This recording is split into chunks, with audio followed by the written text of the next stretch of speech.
Hello friend, कैसे हो? आपको बहुत प्यारा सा गाना सुनाने चल रहे हैं। नाच गीत है, आप लोग सुन के बताना कैसे लगा, कमेंट करके। चलो।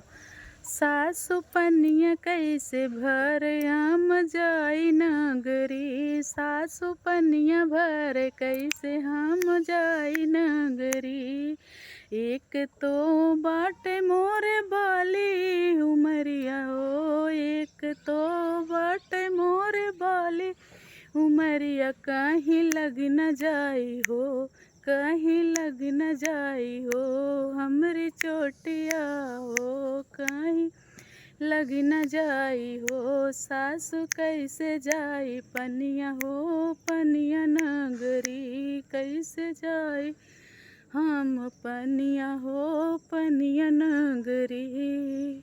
एक तो बाटे मोर पतली कमरिया, सासु कैसे जाई हो, सासु कैसे जाई हो कहीं मुच न जा कमरिया, सासु कैसे जाई हो कहीं मुच न जाए कमरिया, सासु कैसे जाई हो। सासु पनिया भर नगरिया हम कैसे जाई हो।